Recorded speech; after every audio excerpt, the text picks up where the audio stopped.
Hello, আসসালামু আলাইকুম। আমি ফারদিন আহসান, আমি একজন বারিস্তা। আজকে আমি দেখাবো how to make a B60।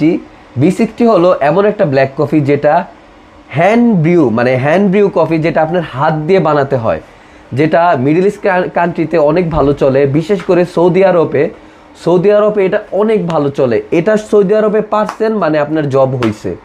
ঠিক আছে, আজকে আমি দেখাবো কিভাবে একটা B60 বানায়। আমার সাথে আরও স্টুডেন্ট আছে, ওনাদেরকে একটু দেখাও। ওনারা আজকে এই B60টা দেখবে। ওকে, ফার্স্ট অফ অল আমার জানতে হবে যে B60-র জন্য কতটুক গ্রাম, মানে কত গ্রাম কফি নিতে হয়। B60-র জন্য কফি নিতে হয় 18 থেকে 20 গ্রাম।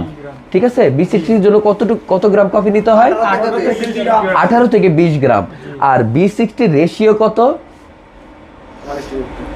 1:15। ঠিক আছে, তার মানে যদি 1:15 হয় রেশিও, তাহলে 1 গ্রাম কফির সাথে কত ml পানি লাগবে? 2 ml। কেমনে 1:15 না? 1 গ্রাম কফির সাথে 15 ml পানি লাগবে। তাহলে 20 গ্রামের সাথে 300 ml পানি লাগবে। ঠিক আছে, ওকে। এখন B60 বানানোর জন্য কোন জিনিসগুলা, কোন ইকুইপমেন্টসগুলা আমাদের দরকার, এই যে দেখেন। ফার্স্ট অফ অল আমরা একটা ওয়েট স্কেল নেব। এই যে এটা ওয়েট স্কেল। এটার ব্যাপারে কি মোটামুটি সবার ধারণা আছে? ওকে, ঠিক আছে। তারপরে আমি নিব একটা, এটা কি নাম? কালেক্টর। এটার নাম কি?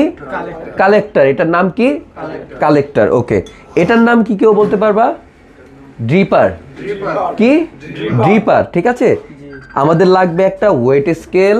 ওয়েট স্কেলের উপরে আমরা রাখবো কালেক্টর, তার উপরে রাখবো ড্রিপার। ওয়েট স্কেলটা আমরা কেন ব্যবহার করব এটা বলি।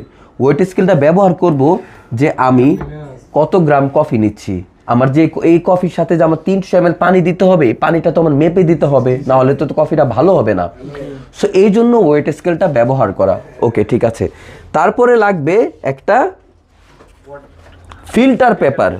এটাকে বলে B60 ফিল্টার পেপার। ঠিক আছে, এটা দিয়েই আমরা মূলত B60টা সুন্দর করে বানাবো। আর এটা সুন্দর করে ফার্স্টে কি করতে হবে, এখানে এই যে এই বরাবর, এই যে এখানে এই জায়গাটা দেখতেছেন, এটা সুন্দর করে বাজ করতে হবে। ঠিক আছে, আমি এটা এখন বাজ করে নিচ্ছি সুন্দর করে।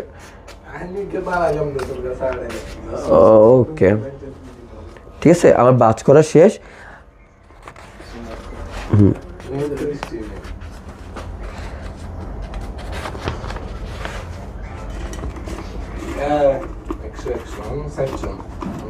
ঠিক আছে, তাহলে আমি এই যে ফিল্টার পেপারটা এখানে রেখে দিলাম।